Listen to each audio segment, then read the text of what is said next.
ಇನ್ನು ಇವೆಲ್ಲ ಡೆವಲಪ್ಮೆಂಟ್ಗಳ ವಿಚಾರಕ್ಕೆ ಸಂಬಂಧಪಟ್ಟಂಗೆ ವಿರೋಧ ಪಕ್ಷದ ನಾಯಕ ಅಶೋಕ್ ಪ್ರತಿಕ್ರಿಯೆ ಕೊಟ್ಟಿದ್ದಾರೆ. ಕಾಂಗ್ರೆಸ್ ನಾಯಕರು ಯಾರಿಗೂ ಕೂಡ ಬಗ್ಗಲ್ಲ ಜಗ್ಗಲ್ಲ, ಯಾರಿಗೂ ಕೂಡ ಕೇರ್ ಮಾಡ್ತಾ ಇಲ್ಲ. ಸುರ್ಜೇವಾಲಾ ಬಂದು ಹೇಳಿದ್ರು ಅಷ್ಟೇ, ಖರ್ಗೆ ಅವ್ರು ಬಂದು ಹೇಳಿದ್ರು ಅಷ್ಟೇನೆ. ಯಾರ ಮಾತನ್ನೂ ಕೇಳ್ತಾ ಇಲ್ಲ. 3 ವರ್ಷದ ಅಧಿಕಾರ ಸಿಗೋದಾಗಿ ಖಾತ್ರಿಯಾಗಿತ್ತು.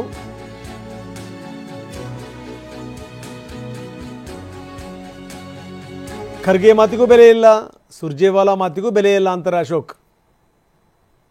ಕೇರೆ ಮಾಡಲ್ಲ. ಸುರ್ಜೇವಾಲಾ ಆಯಿತು, ಖರ್ಗೆ ಆಯಿತು, ಇದಕ್ಕೆ ಯಾರು ಬಗ್ಬೇಡಿ, ಯಾರು ಕೇರೆ ಮಾಡಲ್ಲ. ಯಾಕಂದರೆ ಅವ್ರಿಗೆ ಅನ್ಸ್ಬಿಟ್ಟಿದೆ ನೆಕ್ಸ್ಟ್ ನಾವು ಗೆಲ್ಲಲ್ಲ. ಈಗಿರೋ ಅಂಥ ಇನ್ನು 3 ವರ್ಷ ಅವಧಿಯಲ್ಲಿ ನಮ್ಗೆ ಏನೇನು ಬೇಕೋ ಎಲ್ಲ ಪಡಿಬೇಕು ಅಧಿಕಾರವನ್ನು, ಆಮೇಲೆ ನಮ್ಗೆ ಸಿಕ್ಕಲ್ಲ ಅನ್ನೋದು ಗ್ಯಾರಂಟಿ ಆಗಿದೆ. ಅದಕ್ಕೆ ಯಾರು ಖರ್ಗೆ ಅವರು ಹೇಳಿದ್ರು ಕೇಳಲ್ಲ, ಸುರ್ಜೇವಾಲಾ ಹೇಳಿದ್ರು ಕೇಳಲ್ಲ.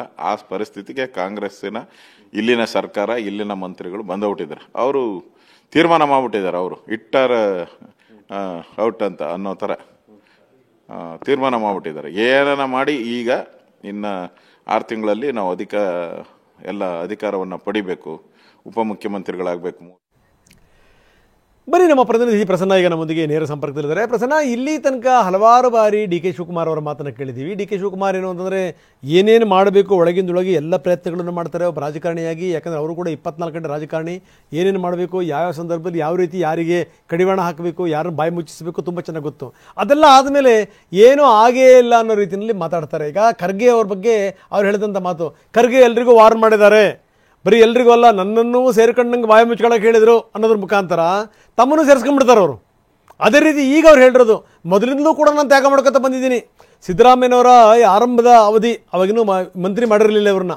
ಆ ವಿಚಾರದಿಂದ ಎತ್ಕೊಂಡು ಧರ್ಮಸಿಂಗ್ ಅವರ ವಿಚಾರಕ್ಕೆ ಸಂಬಂಧಪಟ್ಟಂಗೆ ಅಲ್ಲೂ ಕೂಡ ನನ್ನನ್ನು ಬಲಿಪಶು ಮಾಡಲಾಗಿತ್ತು ಅನ್ನುವಂಥ ಮಾತನ್ನು ಹೇಳಿದ್ದಾರೆ. ಅಂದರೆ ನಾನು ಯಾವಾಗಲೂ ಕೂಡ ತ್ಯಾಗ ಮಾಡ್ತಾ ಇದ್ದೀನಿ ಅನ್ನುವಂಥದ್ದು. ಜೊತೆಗೆ ಏನೇನು ಡೆವಲಪ್ಮೆಂಟ್ಗಳಿದಾವಲ್ಲ ಅದೆಲ್ಲವನ್ನೂ ಕೂಡ ಪತ್ರಕರ್ತರ ಮೇಲೆ ಹಾಕಿದ್ದಾರೆ. ನಿಮಗೆ ಇಲ್ಲ ಸಲ್ಲದ ಸುದ್ದಿ ಕೊಟ್ಬಿಡ್ತಾರೆ, ಹುಷಾರು ಅನ್ನೋದು. ಏನು ನಡೀತಾ ಇದೆ ಪ್ರಸನ್ನ?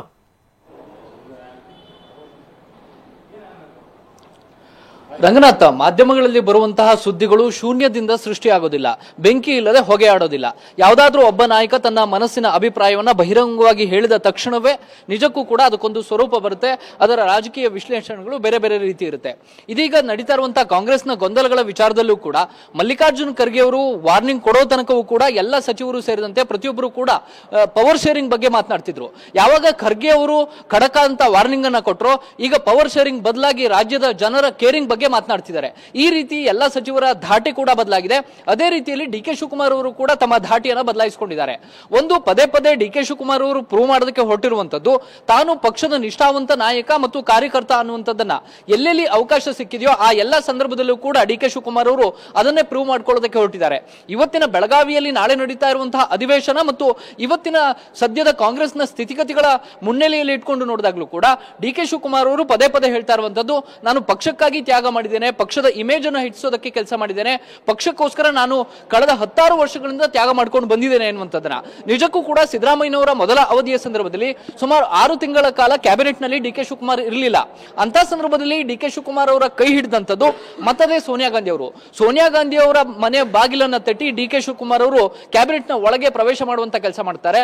ಹಿಂದೆ ಧರ್ಮಸಿಂಗ್ ಅವರ ಅವಧಿಯಲ್ಲೂ ಕೂಡ ತಾನು ಪಕ್ಷಕ್ಕಾಗಿ ತ್ಯಾಗ ಮಾಡಿದ್ದೆ ಅನ್ನುವಂತ ಮಾತನ್ನ ಡಿ ಕೆ ಶಿವಕುಮಾರ್ ಅವರು ಪುನರುಚ್ಚಾರವನ್ನ ಮಾಡಿದ್ದಾರೆ.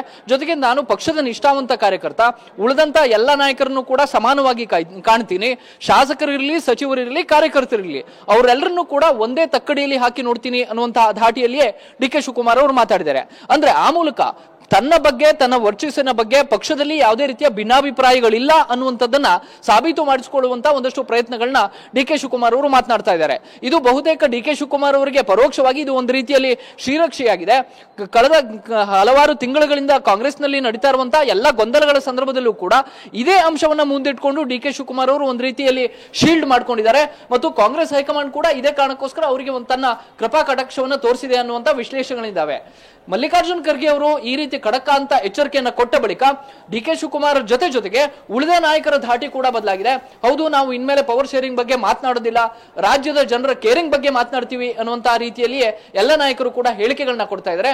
ಸದ್ಯಕ್ಕೆ ಮೇಲ್ನೋಟಕ್ಕೆ ಕಾಂಗ್ರೆಸ್ನ ಗೊಂದಲಗಳನ್ನ ತಿಳಿಗೊಳಿಸುವಂತಹ ಕೆಲಸವನ್ನ ಎಲ್ಲ ನಾಯಕರು ಕೂಡ ಸ್ವಲ್ಪ ಮಟ್ಟಿಗೆ ಮಾಡಿದಂತೆ ಕಂಡು ಬರ್ತಾ ಇದೆ. ರಂಗನಾಥ್, ಎಸ್, ಧನ್ಯವಾದ ತಮ್ಮೆಲ್ಲ ಮಾಹಿತಿಗೆ.